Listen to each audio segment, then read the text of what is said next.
बड़े बूढ़े कह गए हैं कि अगर घर का विकास करना है तो घर की महिलाओं को सशक्त कर दो, इसी पैमाने पर देश का विकास करना है तो देश में महिलाओं का प्रतिनिधित्व बढ़ा दो। और आज देश की महिलाओं के लिए बड़ा दिन था, क्योंकि महिलाओं के लिए आरक्षण का रास्ता अब साफ हो गया है। 33% आरक्षण मिलेगा, यानी 181 सीटों पर महिलाएं नजर आएंगी।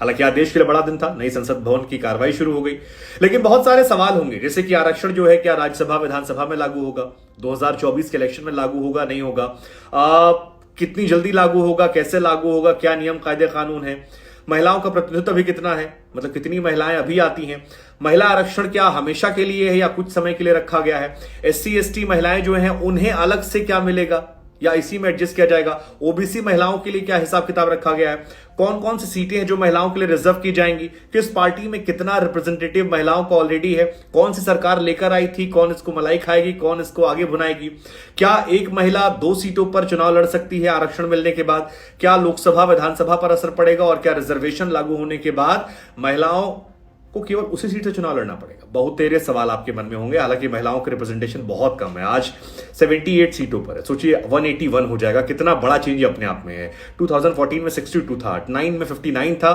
4 में 45 था और 1999 में 49 था। तो महिलाओं के लिए आज बहुत बड़ा दिन है, एक बार तालियां बनती है। ये खबर इसलिए महत्वपूर्ण हो जाती है क्योंकि देश में कोई भी स्टेट ऐसा नहीं है जहां पर 15% से ज्यादा महिलाओं की भागीदारी स्टेट असेंबली में है। मतलब जो विधायक हैं किसी भी राज्य में 15% से ज्यादा नहीं है। सबसे ज्यादा जो है वो छत्तीसगढ़ में है, जहां पर 14.44% है, बाकी राज्यों में बहुत कम है, और मिजोरम में तो एक भी महिला विधायक नहीं है। तो ये अपने आप में एक इंपॉर्टेंट चीज है। हालांकि इस बिल को लेकर काफी कंट्रोवर्सी रही। 1996 में पहली बार इस से जुड़ा विधेयक जो है पेश किया गया था। अटल जी के जमाने में कई बार कोशिश की गई, लेकिन तब ये पास नहीं हो पाया क्योंकि उनके पास नंबर नहीं था। सोनिया गांधी और मनमोहन सरकार के दौर में भी काफी कोशिशें की गई थी, जिसी को लेकर आज अधीर रंजन चौधरी कह रहे थे कि ये वाला बिल जो है ये हम लेकर आए थे। अमित शाह ने कहा कि हम नया बिल लेकर आए, आप जानकारी दुरुस्त कर लीजिए। तो कुल मिलाकर सियासत अपनी जगह पर है। कांग्रेस कोशिश कर रही है दिखाने की कि हमारा बिल है जिसको हम लाए थे, और वही सरकार आगे बढ़ा रही है। सत्ता पक्ष कोशिश कर रहा है कि इसको अपना क्रेडिट लिया जाए। लेकिन फिलहाल लोकसभा में कुल 82 महिला सांसद हैं, जिसमें से 5 राज्य और 4 यूनियन टेरिटरी से एक भी सांसद नहीं है। तो ये अपने आप में हैरान करने वाला है। सबसे ज्यादा वेस्ट बंगाल से हैं 12, यूपी से आती हैं 11, महाराष्ट्र से 8 महिला सांसद जो है निकल कर आती हैं, ओडिशा से 6, गुजरात से 6, आंध्र प्रदेश से 4, मध्य प्रदेश से 4, छत्तीसगढ़ से 3, बिहार से 3, तमिलनाडु से 3, कर्नाटक से 2, झारखंड से 2, त्रिपुरा से 1, हरियाणा, मेघालय, असम से एक जाती हैं। अब आते हैं सवाल जवाब के सिलसिले में। हालांकि आपको जानकर हैरानी होगी कि ममता की टीएमसी और बीजू पटनायक के बेटे नवीन पटनायक की जो बीजेद है वो बीजेपी कांग्रेस के मुकाबले 3 गुना महिलाओं को चांस देती है। तो ये अपने आप में शानदार है। लेकिन जो ये बिल लाया गया है इसका नाम नारी शक्ति वंदन विधेयक दिया गया है। 128वां संविधान संशोधन विधेयक 2023 जो है पारित किया गया है, और ये 543 सीटों में 181 सीटें महिलाओं के लिए आरक्षित करेगा। तो ये एक कमाल की चीज रहने वाली पहली जानकारी।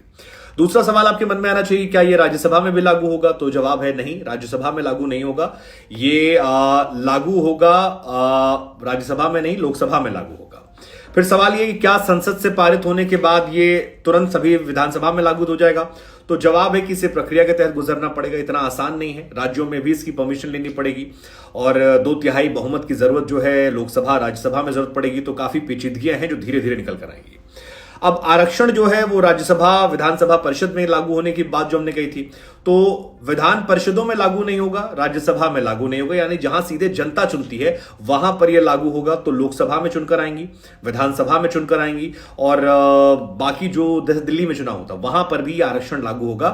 तो बेसिकली 181 जो है ये 543 यहां पर, और अलग अलग स्टेट में जहां जहां जनता चुनती है, आसान शब्द में कह दें, तो वहां पर अब 33% सीट जो है जब ये लागू हो जाएगा पूरी तरह, तब महिलाओं के लिए आरक्षित कर दी जाए। अगला इंपॉर्टेंट सवाल, 2024 में लागू होगा? नहीं, 2024 में नियम लागू नहीं होगा।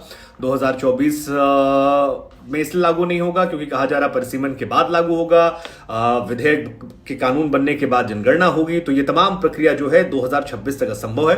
तो मान के चलिए 2029 या उसके पहले कुछ एक स्टेट्स में जब इलेक्शंस होंगे तो वहां पर यह लागू हो सकता है। अब मतलब अभी 5 राज्य और वहां तो आप भूल जाइए, जो आपके मन में बेसिक सवाल है वहां पर नहीं होगा ये लागू। तो इसी को लेकर कांग्रेस आरोप लगा रही है कि अभी माहौल बनाया गया, बाद में इसको फायदा उठाया जाएगा।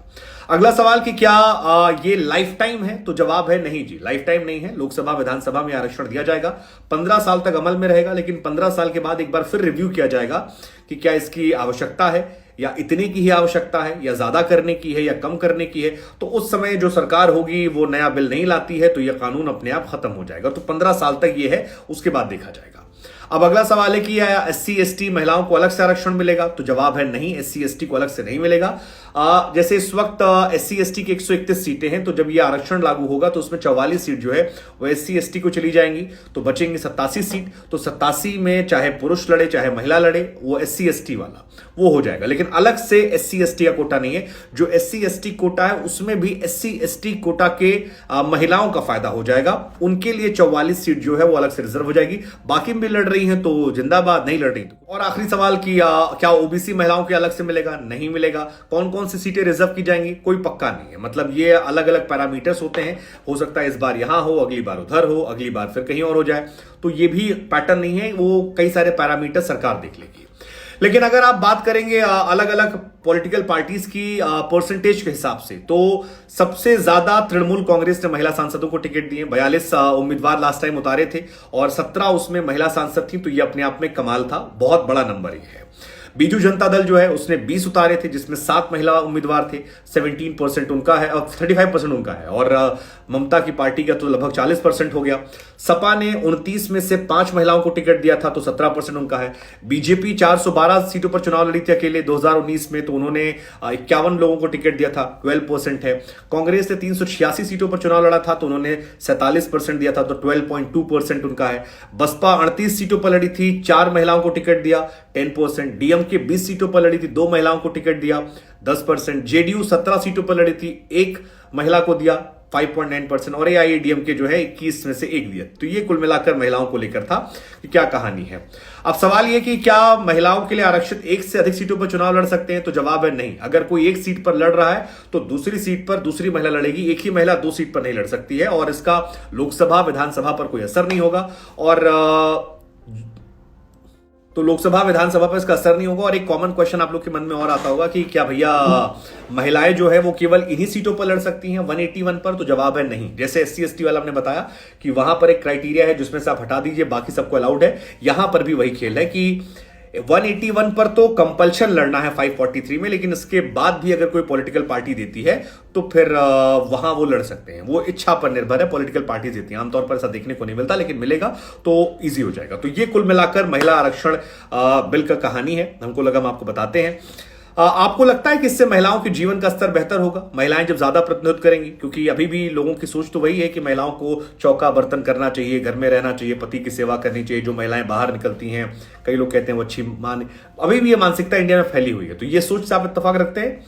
ये मानते हैं कि आज एक बहुत बड़ा कदम है, आने वाले समय में 10-20 साल बाद इसकी बदलाव की कहानी आपको समझ में आएगी? मुझे लगता है एक अच्छा कदम है, सकारात्मक कदम है, इसका स्वागत होना चाहिए। आपकी सोच क्या कमेंट कीजिएगा।